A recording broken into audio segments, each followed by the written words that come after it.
This is DW News, live from Berlin. The EU condemns Russia's presidential election as Vladimir Putin extends his quarter-century of rule.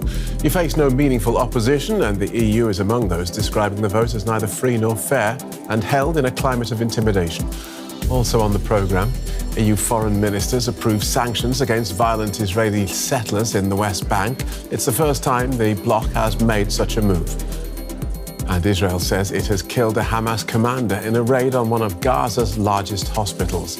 The military says an operation against the military group at al-Shifa hospital is ongoing. Hamas-run health authorities say there have been multiple casualties.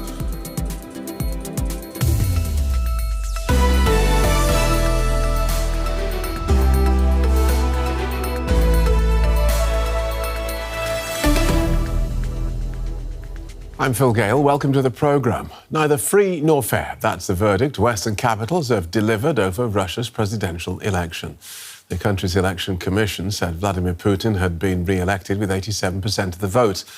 The poll was held following a crackdown on political opponents, meaning Mr. Putin faced no meaningful opposition. It was a triumphant Vladimir Putin who took to the stage a day after being re-elected Russian president in a landslide win. The victory coincided with celebrations marking the 10-year anniversary of the annexation of Crimea. Flanked by the other election candidates who'd been allowed to stand against him, he thanked his supporters for a win most had predicted. Earlier, he claimed his victory was rooted in democratic principles. The source of authority in the nation is the Russian people. While most Muscovites willing to talk expressed their support for Putin, there was some public discontent. I hope that the other candidates would have better results. I don't expect any particular changes. There were no candidates I liked, so I voted against them all. I would like Ukraine to be free and the troops to be withdrawn from there. Germany called the vote a pseudo-election, with voting taking place in occupied Ukraine, violating international law. The election in Russia was an election without a choice. The election process not only shows Putin's nefarious behavior towards his own people, but also violates the Charter of the United Nations. Washington also pointed out the lack of democratic choice, stating it would not congratulate Putin. This was an incredibly undemocratic process, and certainly him being president of Russia does not excuse him of his autocracy. But allies, including China, North Korea and Venezuela, did congratulate the Russian president.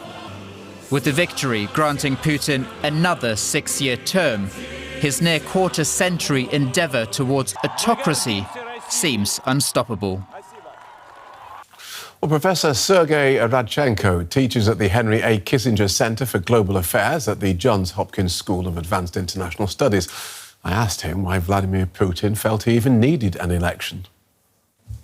Well, dictators like to do that. Dictators like to stress that they have a connection to the people, that their rule, their power does not necessarily come from God, although, of course, Putin claims that connection as well through the Russian Orthodox Church, but from the public mandate. I mean, even Stalin had elections, for this matter, in the USSR, so it's not all that surprising that people like Putin would want to be elected, in quotation marks, again and again.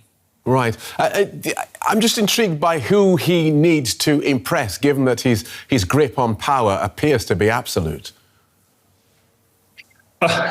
Well, who did Stalin want to impress when he had his elections, when he was, or any number of Soviet general secretaries? They like the legitimacy that comes from public vote, a vote of public confidence in them, even though the polls may be rigged. It's just not all that unusual. In Turkmenistan, for example, in the 1990s, they had the same thing, with the leaders getting 99% of the vote. That's Sergei Radchenko from Johns Hopkins University speaking to me a little earlier. Well, Russia's election loomed large in Brussels, where European Union foreign ministers have been holding talks. The EU's foreign policy chief, Josep Borrell, said the poll had been based on what he called repression and intimidation. Ministers also endorsed fresh sanctions against Russia in response to the death of opposition leader Alexei Navalny. So who are those ministers going to target with those sanctions? I asked our correspondent in Brussels, Christine Mundwa. The European Union had made it clear that it was going to be targeting specifically individuals who they deemed to be involved in the persecution, as they would call it, and the killing of Alexei Navalny. We know that 30 individuals and entities are in this group of targets. They will likely be targeted with asset freezes as well as travel bans. We know that foreign ministers here unanimously agreed upon taking this decisive step. It was pretty clear that the European Union felt that it had to respond to this. So we will get more details in the coming days, but we know that these individuals are in entities, particularly in the judicial system, so in the court system, in the prison systems, the people who would have been involved in like I say, the persecution as deemed by the European Union of the late Russian opposition leader Alexei Navalny. There was also agreement on sanctions against extremist settlers in the occupied West Bank. Tell us more about that. That's right. This has been a long time coming in a way, in that the European Union has been trying to sanction extremist settlers in the West Bank for attacking Palestinians for a while, but they've been facing opposition from Hungary. And of course, this decision needs unanimous approval. And Hungary has really been opposing that in the past. And diplomats tell us now that Hungary has changed its stance. So we now know that the European Union has now got that unanimous agreement to target some settlers within the West Bank. They will also be targeted with asset freezes as well as travel bans. It will also be forbidden for EU citizens to do any business with these particular individuals. Once the legal process in terms of ratifying that decision has gone through, the names of these individuals will be published and made known to everybody. But again, it's just one of those steps that the EU foreign policy chief was pleased to announce, in the sense that the European Union has been trying to do that, but facing stiff opposition from the Hungarians, who are a very close ally of Israel. Just again, it's along the lines of EU member states that are more sort of pro-Israel versus those that are more pro-Palestinian. But we can expect that the discussion around that will continue. I also have to point out that in the discussion were additional sanctions for Hamas. We expect that those would also be announced in the coming days, and will go hand in hand with the announcement of exactly who of those Israeli settlers have been targeted in the West Bank. OK, thanks for that, Christine. Christine Mundwa in Brussels. Well, Israel has named the Hamas commander it says it killed during a raid at Gaza City's al-Shifa hospital. Faik al-Mabhou was head of the militant Islamist group's internal security department. Israel's intelligence service says he was responsible for coordinating terror attacks and had been hiding in a building in the hospital complex. Israel released these images of the raid. The army claims Hamas militants fired at them from the hospital. Gaza's Hamas-run health ministry is reporting multiple casualties. People have been seeking shelter at al-Shifa since the start of the war that began in response to the Hamas terror attacks of October the 7th. Journalist Sami Sokol in Jerusalem told me more about the Israeli hospital raid. Yeah, first of all, this is the Shifa hospital that the Israeli military raided already 4 months ago, took over this hospital, waged a campaign against Hamas fighters, and then withdrew from this place. So now it seems that even though Israel is in control, so it says, of Gaza City, of the northern part of the Gaza Strip, Hamas has managed to come back to this complex. And indeed, what we've seen, 2:30 in the morning, Israeli forces entering the hospital complex, and there was exchange of fire. The Israelis are talking about more than 20 Hamas fighter killed, 1 Israeli soldier killed. And I can tell you that also a journalist from Al Jazeera who was covering these events was arrested and taken by the Israeli forces, together with many others who were in this complex, and they've been taken to be questioned by the Israeli military. That's journalist Sami Sokol in Jerusalem. Well, ceasefire negotiations in Qatar have resumed. Israel's Prime Minister Benjamin Netanyahu has also agreed to send a delegation to Washington to discuss his plans for a ground offensive in Rafah, where more than 1 million displaced Palestinians are sheltering.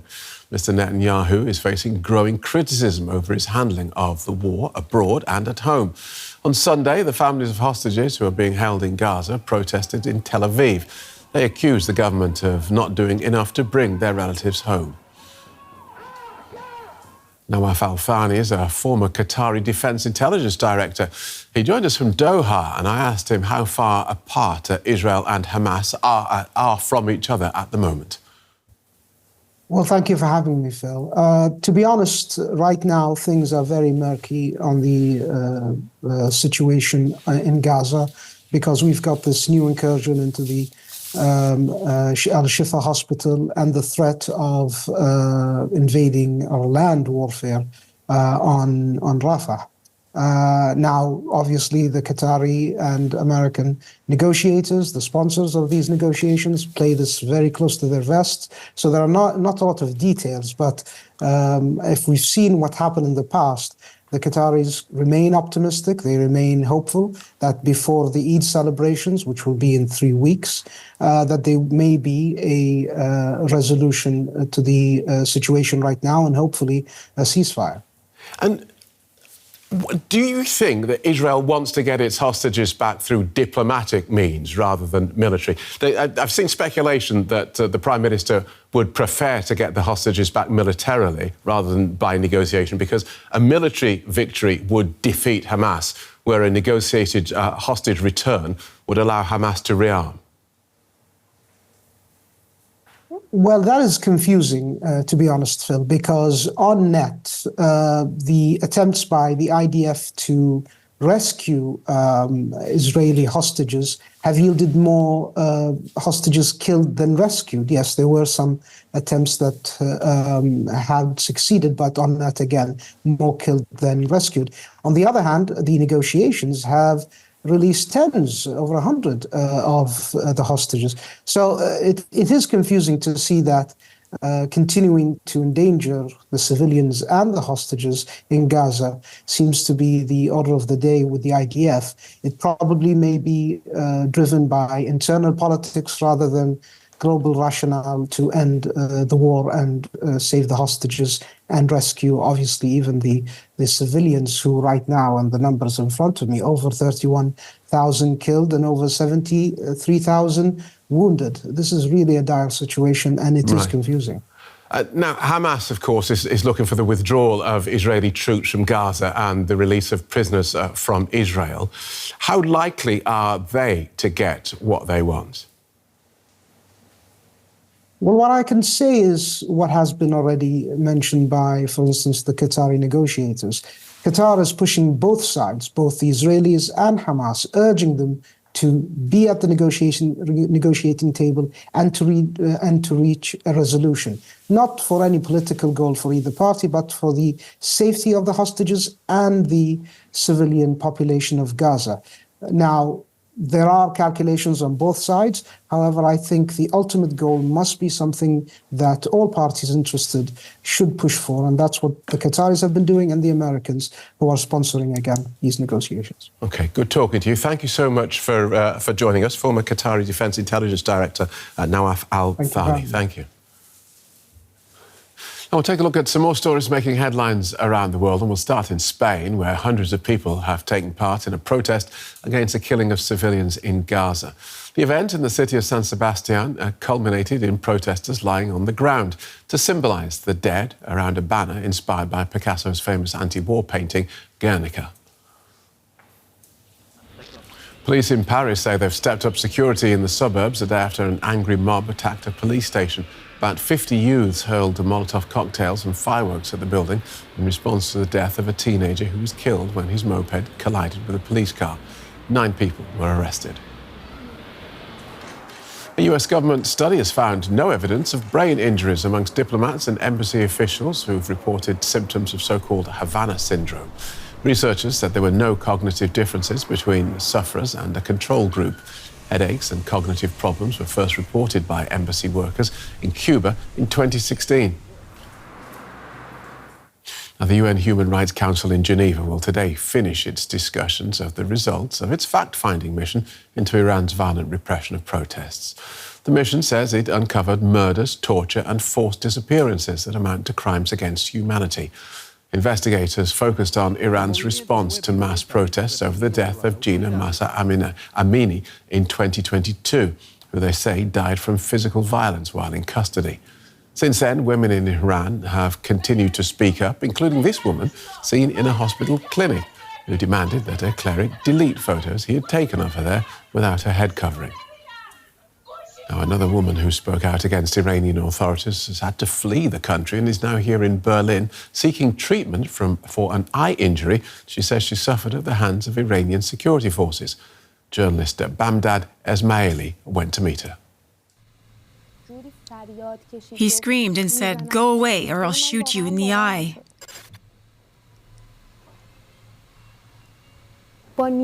He targeted my eye with this evil smile on his face, and then he shot me, intentionally, in the eye. I have been thinking about the whole thing and wondering why he shot me. Kosar Eftekhari was part of the Iranian uprising, labeled Women, Life, Freedom. She was blinded in the right eye during one protest. She eventually made her way to Berlin. Eftekhari is 24. She had been a student in Tehran and a theater performer. The killing of Gina Mahsa Amini sparked the protest movement against the Islamic Republic. After I heard calls to protest, I joined them on October 12th.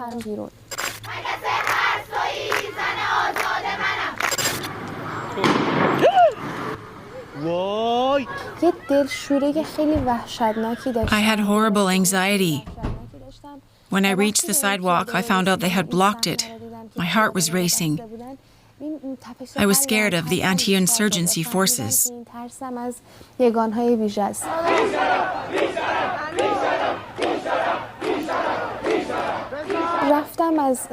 I wanted to pass by these forces, and I had my hijab down on my shoulder.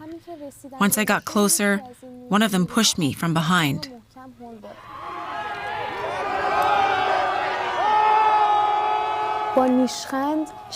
He shot me completely intentionally in the eye with that evil smile. I heard people, and at the same time I was hearing whistling in my ears. Protesters were chanting. One security force member had just shot me in the eye.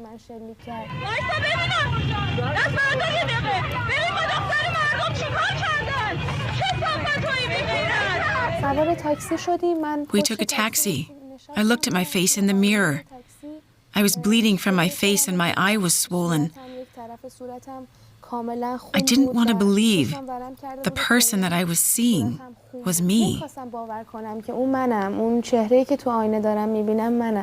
Kosar Eftekhari had lost the sight in her right eye, and with a warrant out for her arrest, she fled to Iraqi Kurdistan and then to Germany, thanks to a humanitarian visa. I covered the mirrors in my house with newspapers for months after it happened. I didn't want to see my face with the injured eye. But actually, during those days that I was suffering spiritually and psychologically, I was thinking that my eye is a mark of the crime and the cruelty committed by the Islamic Republic. Wherever I go, I will be living proof of the violent oppression in Iran. I was suffering a lot of pain, but was thankful to God that I was chosen to show the criminality and terrorism in the Islamic Republic. A new chapter has begun in Kosar Eftekhari's life, a chapter she already believes is a bright one.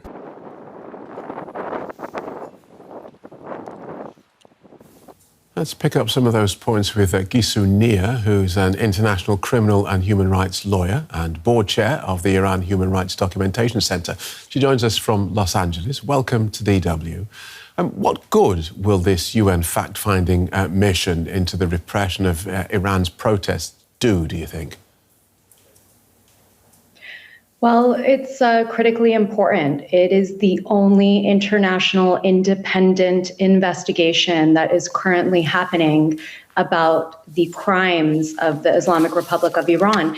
And the report, the 20-page mandated report that came out and that was presented today at the UN Human Rights Council, strongly suggested justice through third states and opening structural investigations. So because the possibility of bringing cases in Iran is so limited and so restricted, the mission is now recommending that that happen elsewhere where there are laws to support that. And they made a finding of crimes against humanity, which is critically important to engage with war crimes units across the world that could look into these prosecutions. Right, and Iran presumably then is a signatory to the convention that established the UN Human Rights Court, because I can't see them willingly turning up and saying, all right, have at it.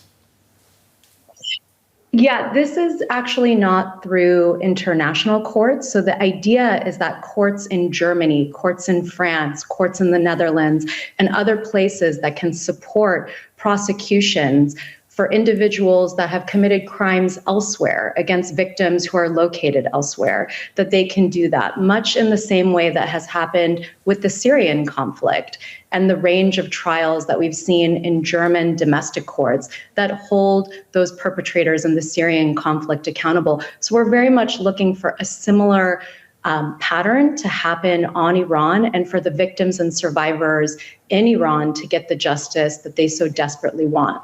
Right, so this is the application of this so-called universal jurisdiction. So anyone who can get at them gets at them and puts them on trial. Indeed, and this fact-finding mission report is so important because it details the arbitrary detention, the sexual assault, the underlying acts that support this finding of crimes against humanity, which is the basis on which we'll be able to build the foundation for these prosecutions. So we think it's incredibly important. There are still many victims and survivors in the country who wish to share information with the fact-finding mission and those who have fled the country. So we also need a one-year extension of the mandate of the fact-finding mission, and the members of the Human Rights Council can vote on that next month. And so how has Iran reacted to this report? As you imagine, not well. They have said that they have conducted a sort of domestic inquiry, but the thing into the protest violence that happened beginning from September 2022. But many of the victims and survivors that we're in touch with and that who take to social media to talk about their experiences have not been consulted by that domestic inquiry. That inquiry has not really shown a lot of progress in terms of findings, anything independent, or really undertaking a serious investigation. So we are grateful that there is an international independent body that has its power through UN member states to really look at what is happening in that situation, because unfortunately the government has decided not to do that. And so how has life changed for women in Iran since the Jina Mahsa Amini protests began in 2022? Well, the interesting thing was that right after the start of the protests, and we saw a sort of increase in international scrutiny of what the Islamic Republic of Iran was doing to women and girls. And for a time period, we saw that the authorities decided not to enforce mandatory hijab laws that strictly.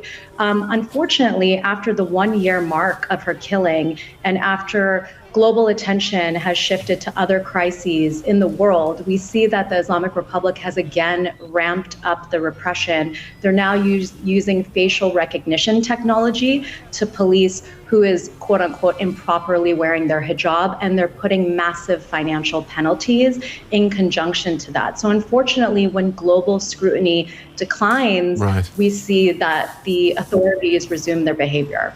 Thank you so much for joining us and outlining that so clearly. International criminal and human rights lawyer, Gisu Ania. Thank you for having me.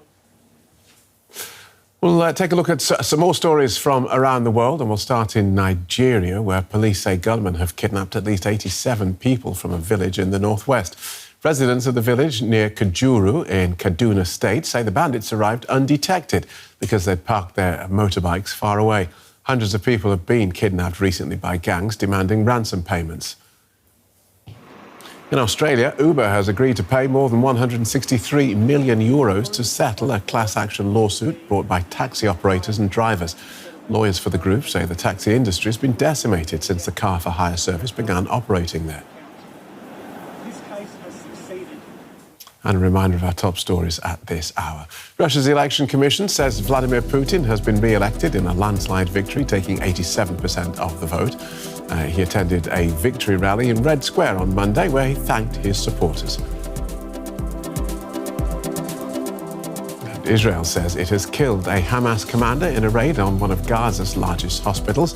The Israeli army said more than 20 militants had been killed in the raid.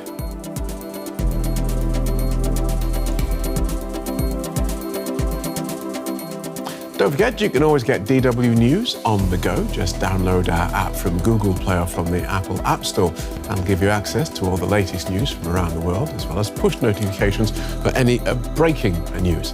Lots of sport, business and entertainment news as well, and lots of analysis and background from our correspondents around the world.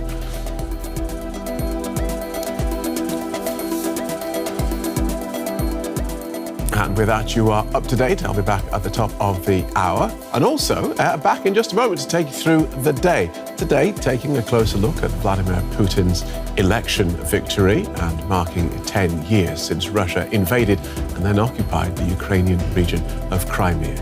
That's with me, Phil Gale, in the day, in just a moment here on DW.